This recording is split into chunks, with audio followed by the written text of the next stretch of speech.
Hello YouTube, and hello to a couple of classmates and teachers that I'm acquainted with.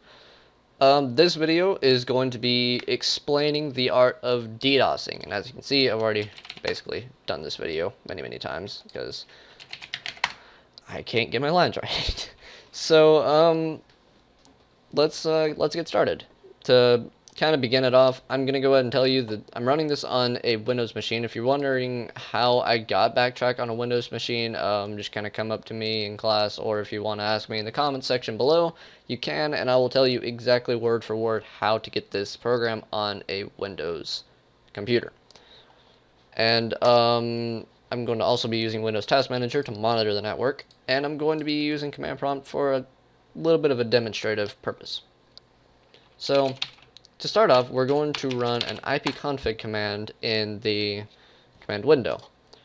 And you're going to see here the wireless connection 5, the one that's right over here. This is the information for it.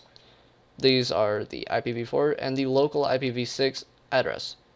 Now, the IPv4 and the subnet mask, they aren't going to change because they don't have a reason to change. Those are just ways of identifying the network. Now the IPv6 is going to change because what we're connecting to is through IPv6. And the default gateway is also going to change because what we're going to be doing is we're going to be flooding this router with IPv6 addresses. And for those of you that don't know what that is, it's a small IP address that other people know as the public IP address. We're going to be flooding it with public IP addresses. And in a minute, you're going to see tons and tons of IP addresses and tons of default gateways, because if you have an IPv6 address, you have to have a way to get to the IPv6 address and connect to it, which would be the gateway's purpose. So, let's get started. So, this is what it's going to look like normally. Now we're going to clear the screen and let's get started over here. We're going to /flood router 6 eth0. What this command is basically going to do is going to flood router 6, which is technically the first router that it connects to. And the reason I put eth0 is because we're not connected through Ethernet. If we were connected from the kernel window to another computer that was connected to the router, then we would use eth1. But we're using eth0 just for the purpose of this video. So we're going to start flooding the network.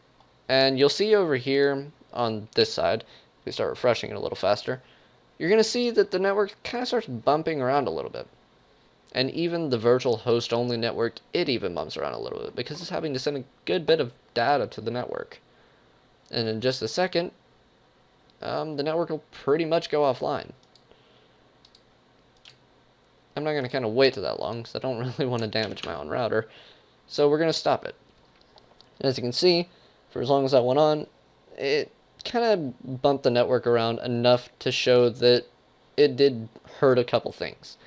And then it dropped down because the IPs and the stuff that we were connecting to the network stopped sending. And how do you view where the IP is connected? Well, you're going to go and you're going to run another ipconfig command. And now, when I press enter, you can kind of see here all these different IPv6 addresses and the connections that have been made to the router. All these other different things that have connected to the router, these are just all the things that we were sending to it. It's relayed this and they've all connected to the router. Thus forth, it's had to put out more memory because it's having to load all these addresses. And the gateways, those are just ways for these addresses to connect to each other because there are kind of a couple duplicates in here. So, yeah. And another thing to kind of notice here is that the subnet mask and the IPv4 address, of course, they did not change because they come basically with the computer /router. So, something that a lot of people want to know is, how do you reverse a DDoS attack? How do you make it not happen? Well, number one, get something called a VPN. A VPN is something that's going to mask your IP address, so whenever someone does try to flood your router, it doesn't send all these addresses and it doesn't send all this data to your router. It sends it to a fake IP address, usually monitored by a server that will reject the incoming packets. So that's kind of one way you can deflect it. And if you have been DDoS, your internet is probably going to be laggy afterwards, because even though I stopped sending all these packets, and even though I stopped sending all the data, the internet's still going to be laggy because it still has all those connections to it. So if you're really wanting to deflect a DDoS attack and make it kind of a little bit more difficult, because the weaker your network is, the easier it is to be DDoSed. The way you can fix this is you can do like I do and just unplug your adapter. As you can see, the network disappeared. You're going to plug it back in, and this is just going to reset it from my computer. These connections are still here. What you will need to do is reset your entire modem or server if you've been DDoSed. And if we go and we run an if config on here, it's a little bit different on Backtrack. You can see that everything is almost the same. And if I would have done an if config on this, it would have shown all those hosts as well, because this is connected to the same network. I was flooding myself, so I didn't basically do anything illegal. So if we launch another command prompt window and we run ipconfig, ipconfig is going to kind of show us a little bit of the resetting that's been done. The default gateway, all these gateways, they've disappeared. So there's no more gateways open other than the one that is primarily used for the router.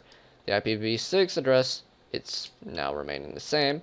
And all these connection-specific DNS suffixes that were connected, they all disappeared because we reset the adapter, reset the network. Thus forth, all those connections had to disconnect. And considering they're not made to reconnect, they disappeared with it, and they aren't able to reconnect unless monitored by the user. So, this video was basically explaining on how DDoS attacks work, in a sense, and how they can be prevented. I recommend getting a VPN of some type, a proxy even if you're going on the internet, so people can't pull your IP address. A proxy, it's recommended if you're using an old version of getting to the internet, I guess. But if you're really, really wanting to get on the internet and feel safe doing it, I recommend VPNing your router. Believe me, it does work. And I know it works because I've had a VPN for about 3 years now, and ever since I got it, DDoSing and everything else has not been a problem to me. So, if you guys want to research more about this, I'll leave some links in the description, and you guys can look at all these things. And for the Intro to Digital Tech class that this is for, if you, any of you out there, have any questions whatsoever about what I just showed you, anything you want to know about, anything you may be curious about, anything you want to even try this, I can teach you how to do it, and as long as you stay to the legal side of things, I would have no issue teaching you. So, yeah, this is the end of this video. I hope you guys liked it. Please rate, comment, and subscribe if you're on YouTube. And as far as Mr. Padgett's class goes, thank every one of you for watching, and enjoy the rest of your day. See ya.